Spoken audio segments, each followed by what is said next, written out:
Good morning, UUSS. We're so glad you're here. If you would rise in body or spirit to sing out with us that morning has come.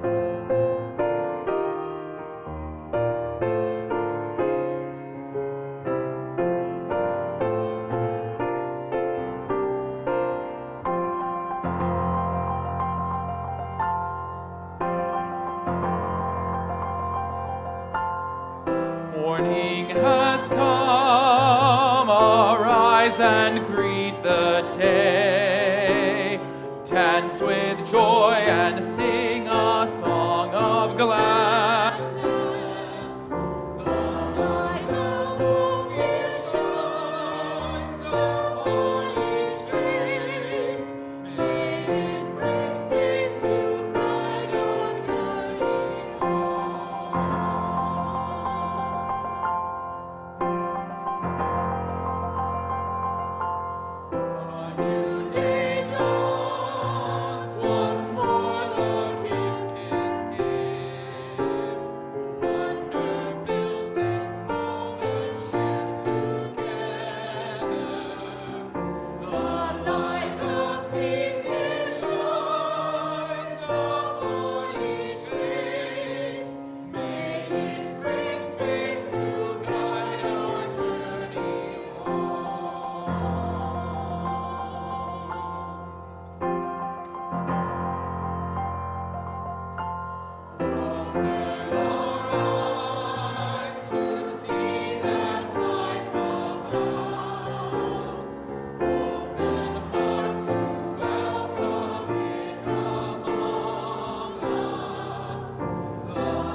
Good morning.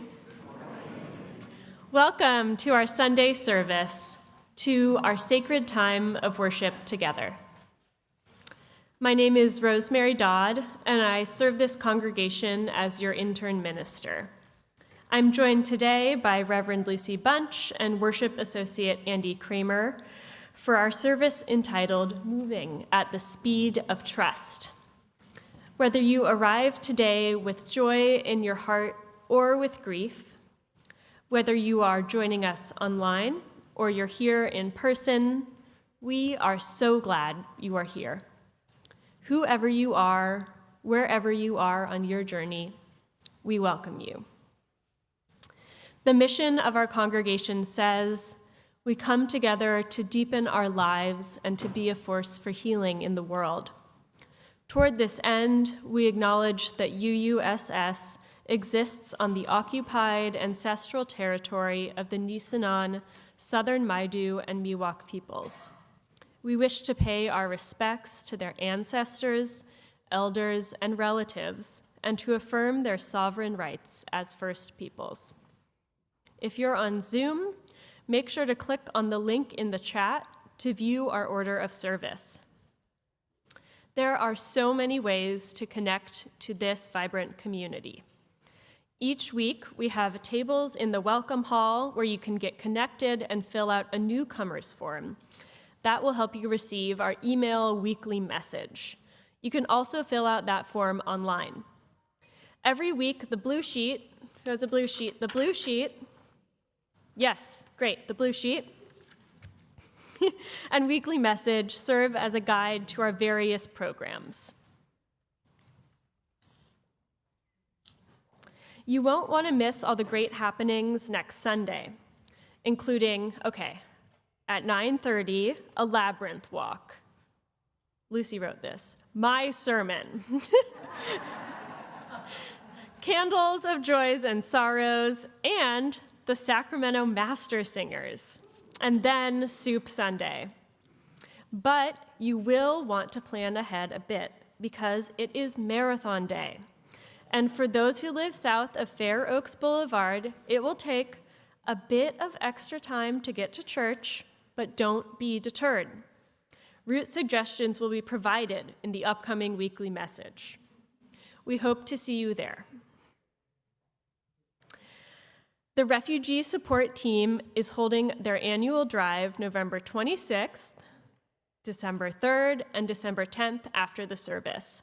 You can stop by their table with a very clear sign to learn more about the work they're doing, participate in the clothing drive for the families we are supporting, and donate to the fund to support the work assisting families through the asylum process. You can volunteer to tutor, provide transportation, or assist in various activities. Learn more at the table in the entry hall. Please mark your calendars now and save the date for our annual Christmas tree trimming party, which is Friday, December 8th at 5 p.m. You're invited to help us trim the tree in the Welcome Hall, and you can also enjoy holiday crafts, Christmas carols, and I have it on good authority that Santa Claus will be there. Bring a dish to share for the potluck, or volunteer to help set up, clean up, decorate, or assist with holiday crafts and more. If you're able to help, get in touch with our RE coordinator, Crystal Fountain. Here today on Zoom, stay after to chat in breakout rooms to get to know one another. In person, we'll have coffee and tea and opportunities to meet and greet. Right now, just take a moment to silence your cell phones, your watches, your noise-making devices, so we can all be present together for the service. Good. Up next, we have a special treat. Our audio tech, Joe Piper, will offer us a gift of music. Come, let us enter into our time of worship together.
Thank you, Joe. And thank you, Courtney O'Neill, this morning. Our accompanist, Arena, has the day off, and we have wonderful musicians in the congregation who are filling in. Good morning. Nice to see everybody. It's fun, the latecomers coming in. It's kind of fun to watch them try to figure out where to sit. There aren't as many aisle seats once it starts getting full. Our chalice lighter this morning is Karen Hirsch. Come on up, Karen.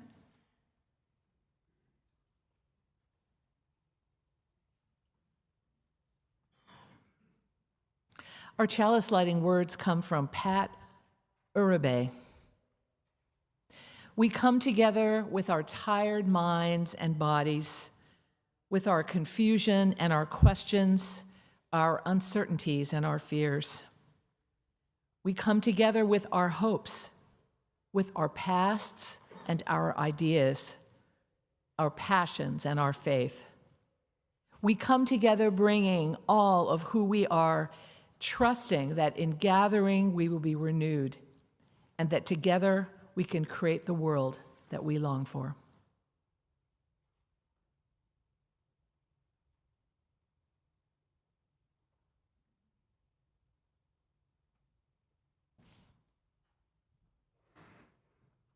Creating the world that we long for involves our future generations, and at this time, we'd like to invite all of those involved in that with RE, whether child or adult, gradually make your way out towards the welcome hall to continue your service as we guide you in singing your song. You gotta put one foot in front of the other and lead with love. Put one foot in front of the other and lead with love. You gotta put one foot in front of the other and lead with love. Put one foot in front of the other and lead with love. Don't give up hope. Don't give up hope. You're not alone. You're not alone. Don't you give up. Don't you give up. Keep moving on. Keep moving on. You gotta put one foot in front of the other and lead with love. Put one foot in front of the other and lead with love. You gotta put one foot in front of the other and lead with love. Put one foot in front of the other and lead with love.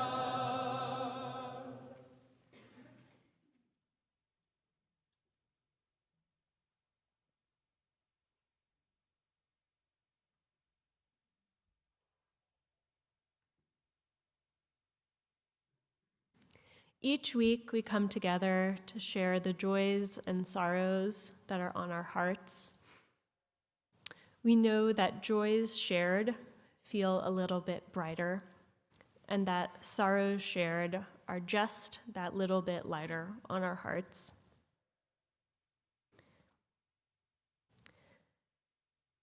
I invite you to center yourself in whatever way feels best.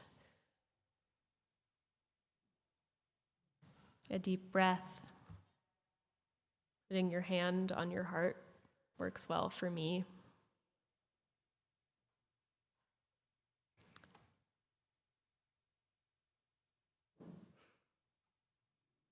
Let yourself relax into this shared community space.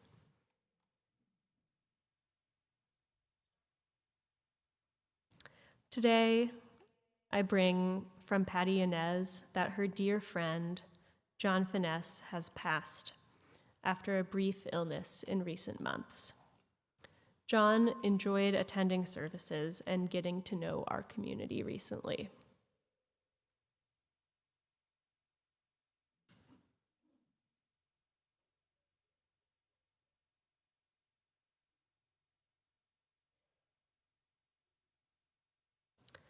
Although there is a humanitarian pause currently in place in Gaza, the strife and horror of that conflict still weighs heavy on many of our hearts, and we hold that in this silence as well.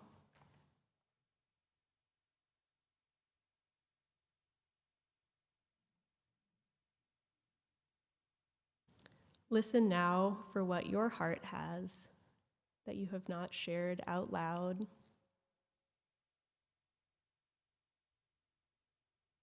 Bring it to the silence of this community and let it be held just a little bit, made a little brighter or a little lighter.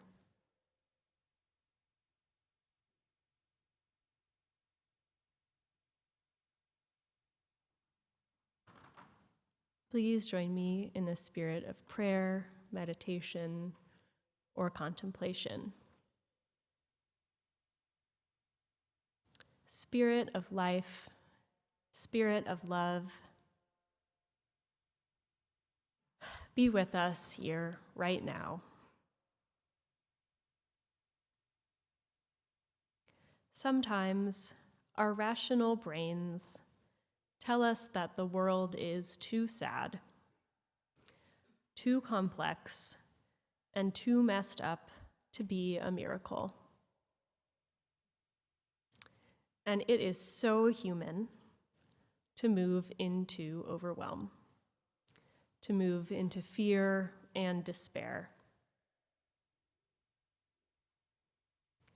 Yet, that which is holy and good shows itself to us in those small moments, in little glimmers. Spirit of love, help us to notice those little glimmers.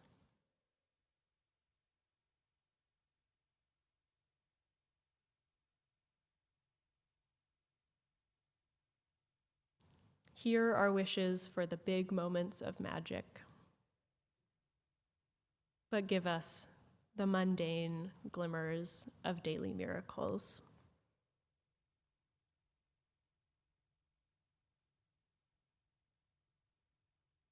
Remind us of the divine within each of us, the love in our communities and families, the possibility of another world yet to unfold.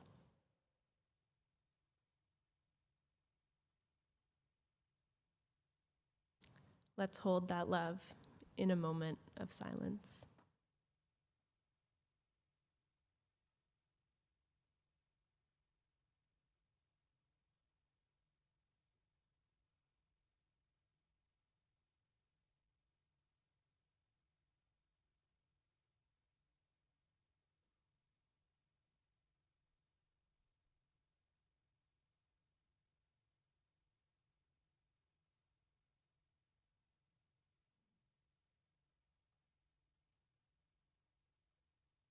Blessed be.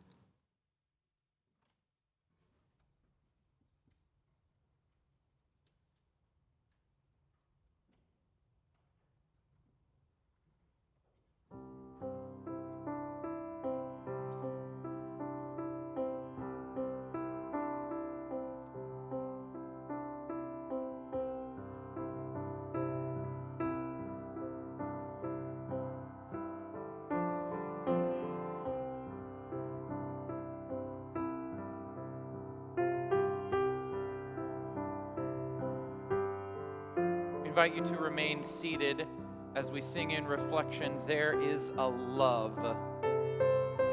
I'll sing the first verse. If you feel inclined to join, you can also sit and listen and then join when I come around to the second verse with the we us text. There is a love holding me. There is a love holding all that I love. There is a love holding all. I rest in this love. There is a love holding us. There is a love holding all that we love. There is a love holding all. We rest in this love. There is a love holding me. There is a love holding all that I love.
For most of my 20s, I lived in the Bay Area. I had a large network of friends, most from our shared time as students at UC Davis. We gathered frequently, and I always enjoyed those times. We'd go camping together or have informal dinner parties. There was lots of laughter and things to talk about as we became adults together. A couple of them also played guitar, and although their musical talents far exceeded mine, they didn't make a point of that. And we would get together each week to learn new songs. Those sessions were, of course, followed by some time spent in bars listening to bands. And yet, even with all those friendships, I often felt lonely. At the time, it didn't make sense to me. Why did I frequently feel lonely? I was a high school teacher, and my days were full of interactions with students and other teachers. In my free time, I had this great network of friends, yet somehow it wasn't enough to fill the needs that I had for connection and companionship. In retrospect, I wasn't well connected with my emotional needs and feelings. It never occurred to me to express my loneliness to one of my friends. I would have never allowed such a weakness to be exposed. Not showing vulnerability might be a good skill for a high school teacher, but it wasn't helping me build the deeper friendships that I needed in my life.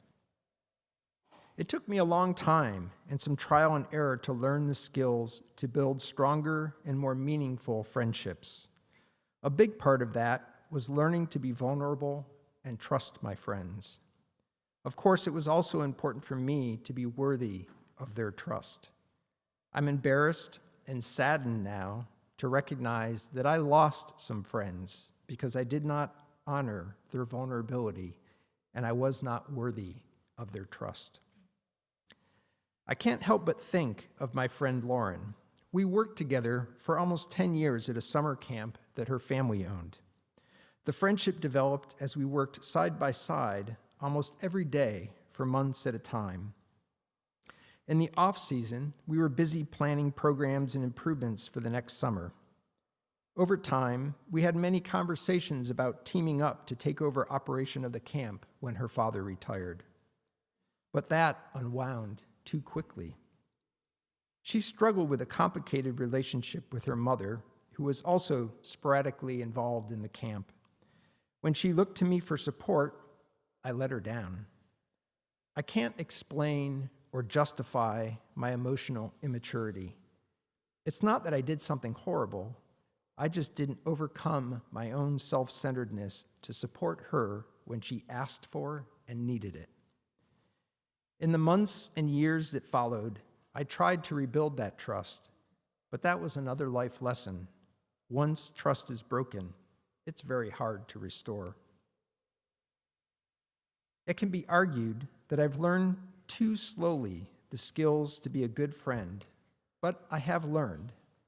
I have a best friend now, Justin, that is a big part of my life. I trust him in ways that friends do. He has the extra key to my house, my sister's phone number, and he knows my story, the good and the bad. And while we do a lot of activities together, more importantly, we share about ourselves.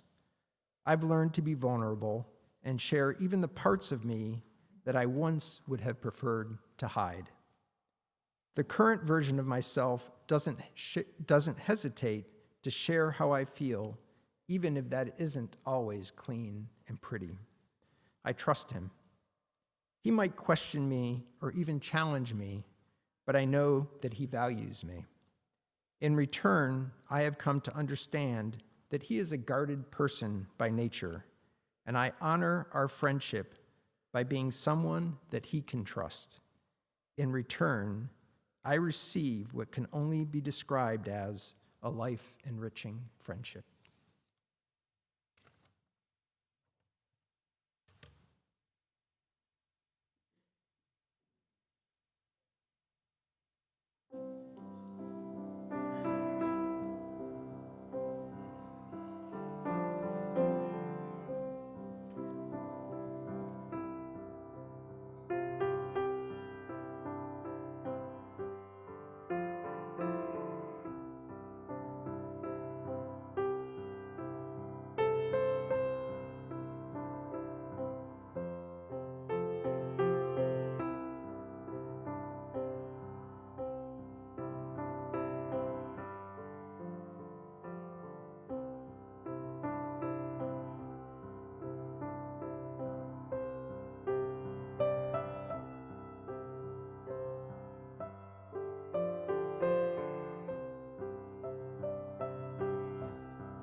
This is from the advice column, Tell Me About It, by Carolyn Hacks.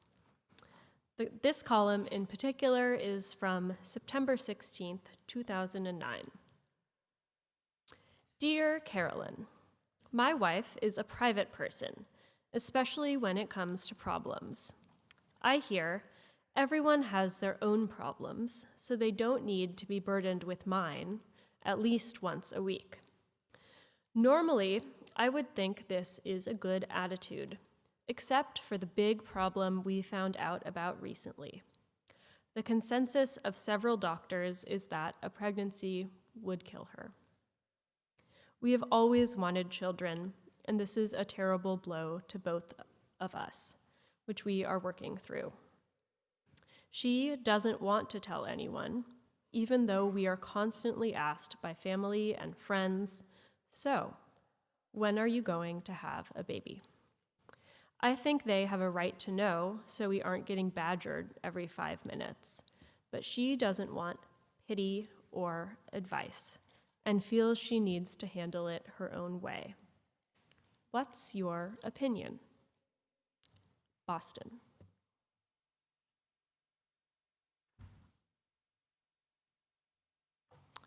Dear Boston, your wife is entitled to handle it her own way, but so are you. And if your way is to share your news, then out of respect for you and your marriage, she owes it to you to release her grip on this difficult information. Certainly, because it is her marriage too, and her health and body at issue, your right to tell others is limited. It's not so simple as her choosing not to tell, and you're choosing to tell, and everyone living happily ever after. Out of respect for her sense of privacy, you'll need to confide with her knowledge in a select few whose support you prefer and whose discretion you trust. In fact, it won't even be as simple as asserting your right to grieve, even on these limited terms. If you subject her rationale to a cursory sniff test, you'll see that by calling her a private person is a euphemism. They don't need to be burdened with her problems. She doesn't want their pity or advice. Really? What about their love, their support, their empathy, their understanding, their creative thinking, their invitations to a movie, play, barbecue, sporting event to nudge you gently out of the depths and into the day-to-day light? What if her loved ones care about her? What if they want to be burdened, want to be included? What if they don't want to be served a smiling cardboard facsimile of her emotional state? If your wife doesn't trust anyone to provide her any useful emotional responses, she doesn't trust anyone, period. That's not privacy. That's fear and insecurity that runs deep. She'd rather be lonely and in control than take any risks involved with being close to other people. The risk of losing control or learning that there's an inch of her psyche that she can't protect. If I'm reading her correctly, then it probably is all she can do to trust you. And even then, I suspect she still limits what she shares with you out of a sense of necessity. This is the woman you love and whose philosophy on burdens you seem to respect. I'm not interested in changing these, nor will she change except on her own volition. I simply suggest that you have mistaken fear for a good attitude. For your emotional health and hers, please try to discriminate between burdening others and simply letting them in.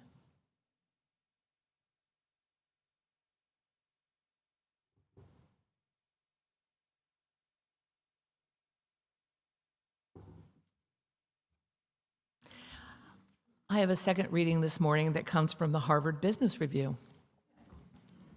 This is from the May-June 2020 issue. It's titled, "Begin with Trust, The First Step to Becoming a Genuinely Empowering Leader. It's by Frances Fry and Anne Morris.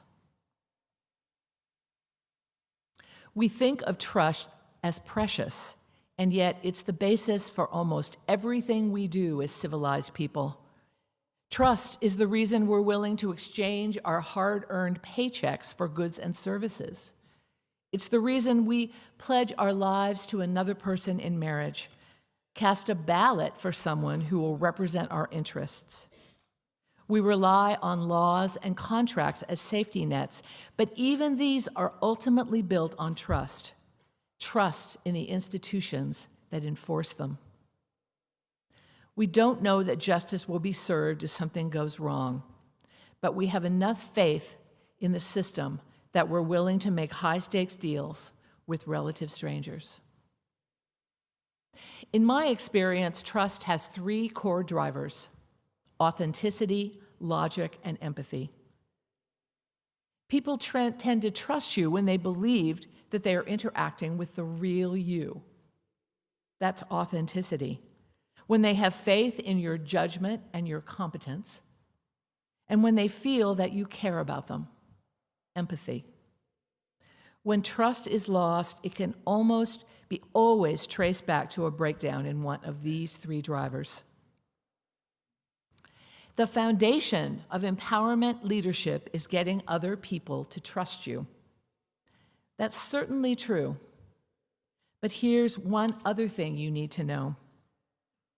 The path to empowerment doesn't begin when other people start to trust you. It begins when you trust yourself. To be a truly empowering leader, you need to take stock of where your wobble is, not only in your relationship with others, but also in your relationship with yourself. Are you being honest with yourself about your ambitions, or are you ignoring what really excites and inspires you? If you're hiding something from yourself, you have an authenticity problem. Do you acknowledge your own needs and attend properly to them? If not, you've got to adopt a more empathetic posture towards yourself. Do you lack conviction in your own ideas and ability to perform? If so, you've got some logic issues to work out. Doing this work is important as a leader for an arguably obvious reason. If you don't trust yourself, why should anybody trust you?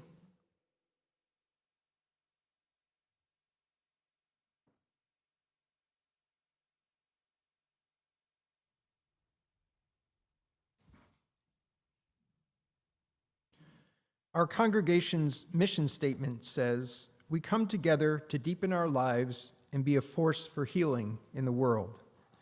We live out this mission in many ways, including the practice of generosity. We give 1/2 of every Sunday offering to a local organization working to heal the world. Our community partner for the month of November is the River City Food Bank, the oldest continuously serving food bank in Sacramento County. Every weekday, River City provides fresh, healthy food with choices reflecting the cultural diversity of this area. On the slide and in the chat on Zoom, you can see how to contribute electronically or by mailing a check here to UUSS. You can even text your donation from your seat. Please give generously in support of this important organization. River City provides emergency food and non-food items at its locations in Midtown and here in Arden Arcade, serving lifelong Sacramento residents as well as new immigrants and refugees. To address childhood hunger, it provides healthy snacks to schools and helps families to enroll in the CalFresh program for assistance. It assists those who are unhoused and those barely hanging on. Thank you for your generosity. This morning's offering will now be given and received.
Thank you, Courtney. Please join me in speaking our unison words of response to the offering. May generosity bless our world, and may gratitude nourish our spirits.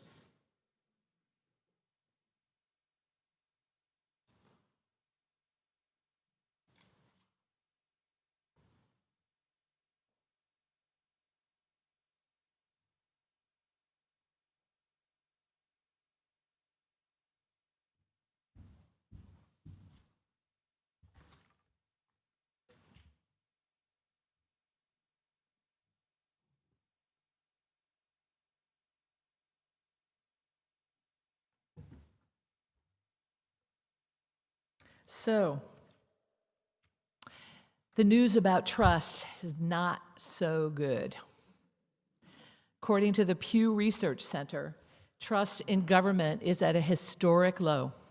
Less than 20% of the people surveyed say that they trust the government, compared with almost 80% in the 1960s.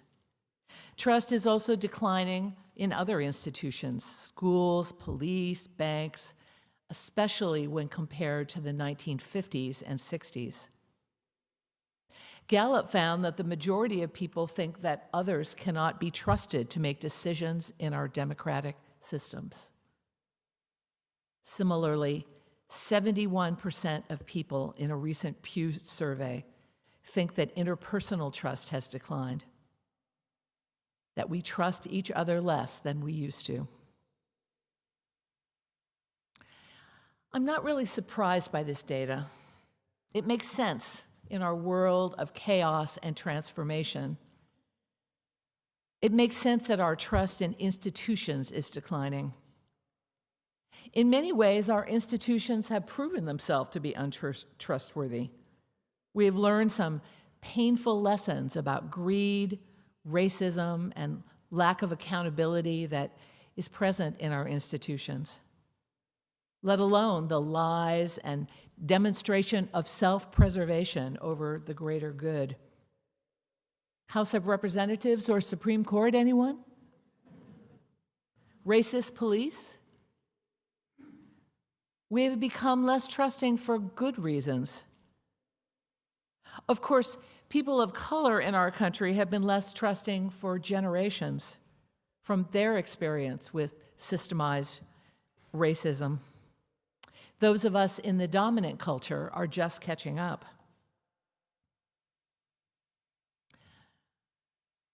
I think the part of the surveys that's a little harder for me to take in is the lack of trust between individuals. This is a survey, of course. It's an opinion. It's not a measure of trust. But if people don't think that other people are trustworthy or trust has gone down, that's something to be concerned about. The digital age, of course, has made the idea of trust more complicated. It used to be that trust and accountability were local. They were personal and relational. But we've lost a lot of that. Now information is coming at us in so many forms, it's hard to know who to trust. Many of us experience relationships primarily through social media. We have little information on which to judge whether someone is trustworthy or not. And then, of course, there's the scammers preying on our trust. Many of you knew that scammers got a hold of Roger and my email, and they sent out requests to you for help and contact me. And of course, it was a fake email. They were using your trust in us to prey and to scam you. Fortunately, you guys are good at knowing scammers, so there wasn't a lot of damage from that. So trust among people may be down, but there is some good news. The people that were surveyed think that it is in everyone's best interest to restore trust. Okay, that's a start. Trust is down, people think there's less trust, but people think we should have more trust. They think that trust is important. And why is it important? Well, really, trust is the glue that holds our society together. It allows us to cope with uncertainty, to place our faith in strangers, to build relationships and communities that work together effectively. Trust is what helps us to feel safe, what allows us to live our lives more fully. Okay, so we think that trust is declining. We think there should be more. We live in this complex world. What could trust look like in the 21st century? One of the authors that I read in preparation for this service argued that trust in institutions may be down, but trust in strangers is actually up. So let's talk about Airbnb. They had this idea of creating a system where people could rent out a room in their home to strangers. Here's what they pitched to the investors. We want to build a website where people publicly post pictures of their most intimate spaces, their bedrooms, their bathrooms, the kinds of rooms that you would normally keep closed when people come over. And then over the internet, they're going to invite total strangers to come sleep in their homes. It's going to be great.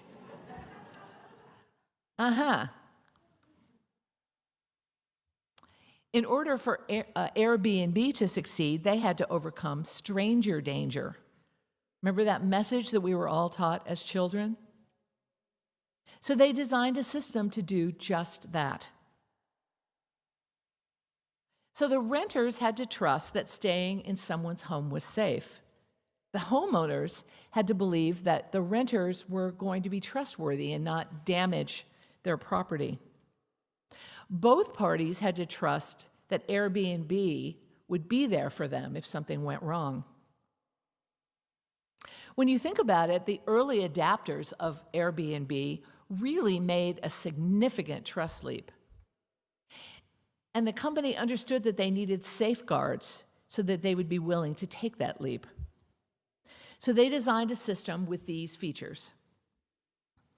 They knew that in order to build trust and connection between the owners and the renters, there needed to be some disclosure. Now, the homeowners have disclosed a lot, right? What their house looks like. You know, they present the inside of their house. But they wanted the renters to have to present something, so they created this little box on the site. Now, they were a little worried about oversharing, right? Because nothing turns you off more than oversharing. So they were very careful about the size of the box. And they gave little prompts for the renters, the potential renters, so they would know what kind of question. What brings you to this city? How, just little information that could start building connection between the possible homeowner and the renter. So next, accountability between parties was needed. And so they set up a process where they could review each other. Now, this didn't help in the initial rental, but it helped for future rentals. And they found that it took 3 positive reviews for that person's trust to go way up. That's not a whole lot. It took 3.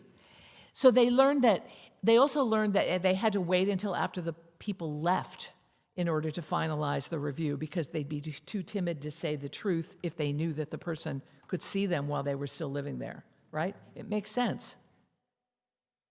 The last safeguard that the company put in place was that they worked diligently to be trustworthy themselves, to back up their guarantees with action, to be there when things went wrong, and to help make it right. And the rest, as they say, is history. 178,000 Airbnb rentals every single day in 191 countries. Trusting in strangers. So Airbnb gives us a great lesson for the 21st century in this idea of trust. However, if you take away the technology, the factors that lead to trust are pretty much the same as they were in that medieval town when you were buying grain from the farmer next door. You heard about some of these conditions or factors of trust in the reading that I shared with you. That reading said that people tend to trust you when they believe that you are really who you are, right? Authenticity. They trust you when they have faith in your judgment or your competence. And they trust you when they feel that you care about them. So let's run that through the Airbnb experience. The authenticity came from sharing a little bit about each other, right? Little connection, getting to know each other.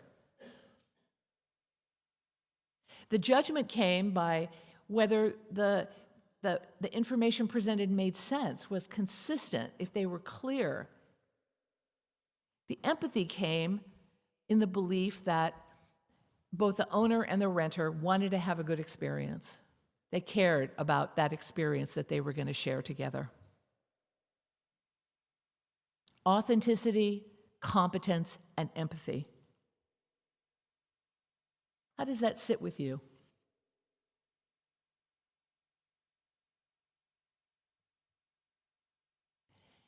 So in this pursuit for greater trust in our current world, we have this benefit of technology to help us trust strangers, and it seems to be working well. We have a useful framework for knowing how to trust someone or having a sense of whether we're trustworthy ourselves. But what about our friends, our family, our neighbors, our colleagues? Building trust directly with people in our lives can be harder because the stakes are higher. You don't just live in their house for a night and move on. They're in your lives. Our emotional lives have a much more complicated calculus of trust. Which, of course, brings me to that woman in the advice column. She was unwilling to trust anyone in her family or circle of friends with her personal challenges. So what did she gain from that? Control. She could control. What did she lose? As the advice column points out, she was losing their love, their support, their empathy, their understanding, their creative thinking. She was losing a deeper connection. When I read that column, I first thought that perhaps the woman had good reason not to trust her family, right? That's pretty extreme. Maybe something bad happened in her childhood. But not to trust anyone in her life? There is no one she can trust to honor and care for her in her sadness and loss. She is unwilling to take any risk to trust others, and she gave them no chance to show that they could be trustworthy. What about you? Are you willing to trust? Are you willing to be trustworthy to someone else? It's really kind of both, isn't it? Trust in this world requires us to trust others and to be trustworthy ourselves. I thought that Andy expressed this idea really well in his reflection. To be truly connected with others, he needed not only to take the risk to trust someone, but also to make the effort to be trustworthy himself. Trusting others requires risk. We have to put ourselves out there. We have the tools. We have the ability to discern. Being trustworthy requires risk. It requires digging deep to show that we can offer who we are to others in a trustworthy way.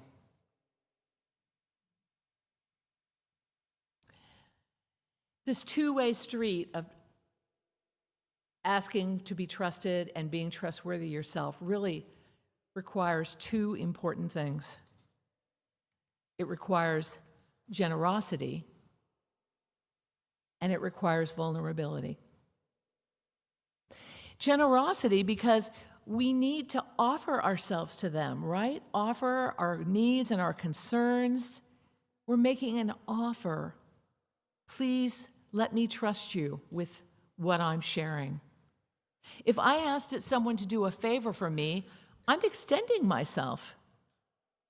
I'm building a connection of trust between us. Generosity means including others in our emotional lives by sharing our challenges and our difficulties. Similarly, in being trustworthy for others, I am being generous in making sure that my response and behaviors honors the trust that they have put in me. I'm extending myself. I'm challenging myself to be trustworthy.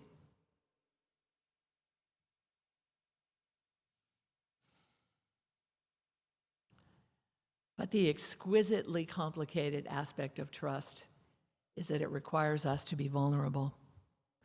It means exposing ourselves to rejection. It means learning that someone maybe really isn't trustworthy. It means losing control. Fear and insecurity hold us back from being vulnerable. They limit our ability to trust. That woman in the advice column is an extreme example, but each of us are somewhere on that continuum of our willingness to be vulnerable, our willingness to trust. And yet, we know we don't need a survey to tell us that we need more trust in our world right now. Trust is what's going to get us through the coming years. It's the foundation for our resilience in this chaotic world. Think of someone who's just experienced a crisis. One of the first things they need to figure out is who they can trust.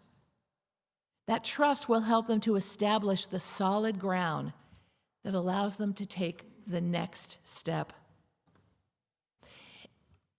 It makes me think about the people who come to Loaves and Fishes, which is a program for unhoused people in Sacramento. It's one of our community partners. When an unhoused person comes to Loaves and Fishes, they know they will be treated with respect, that their needs will be taken into consideration, that no one is going to force them into a religion or force them into a shelter or take away their dog. They know this. They learn this. They trust that they can be who they are and get their needs met. These are some of the most vulnerable people in our community, and Loaves and Fishes has earned their trust. The program builds trust through authenticity, competency, and empathy.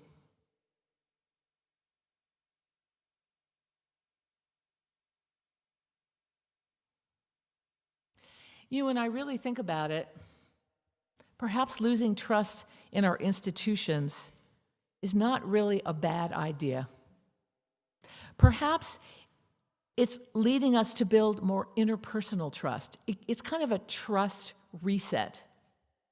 Thinking more seriously about trust in our lives, building trust from the bottom up rather than the top down. I'm a big fan of the author and activist Adrienne Marie Brown, who wrote Emergent Strategies. And one of her principles of emergent strategy is moving at the speed of trust. No faster, no slower, one connection at a time.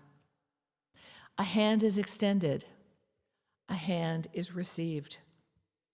Each step leads to another connection, another trusting relationship.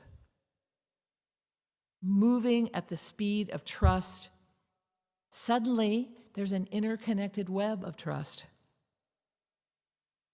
This is how movements are built and transformation happens. Moving at the speed of trust, one connection at a time.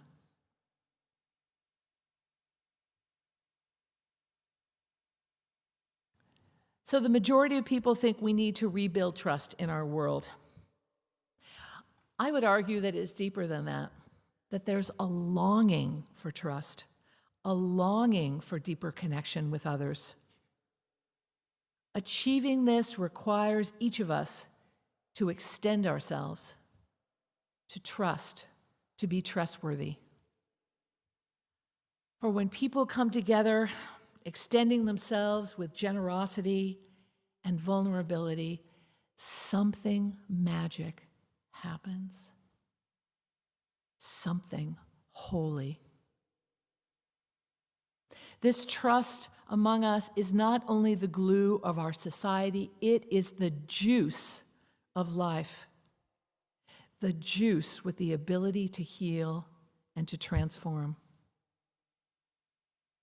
It is the power of love in a moment of connection and trust.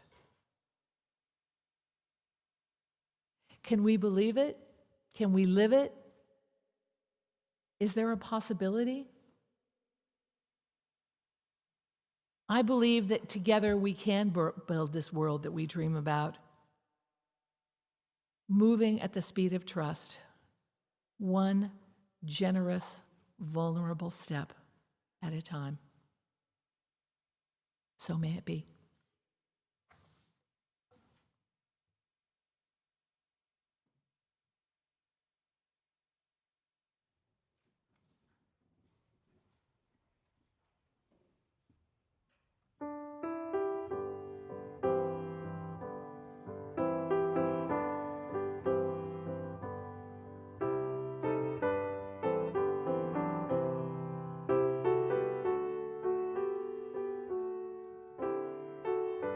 Let's move at the speed of trust, guided by love, letting love guide us.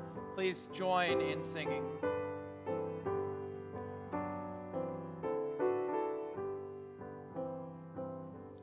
Love will guide us, peace has tried us, hope inside us will lead the way on the road from greed to giving. Love will guide us through the hard night. If you cannot sing like angels, if you cannot speak before thousands, you can give from deep within you. You can change the world with your love.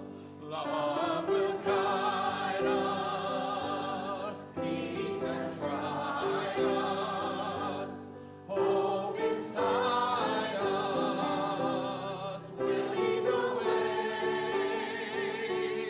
on the road from greed to giving.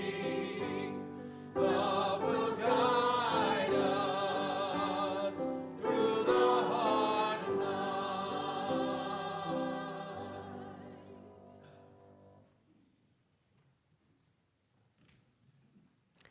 As we prepare to extinguish our chalice, please join me in speaking our shared intention. We extinguish this flame, but we carry the light, love, and commitment of this gathering into the days to come.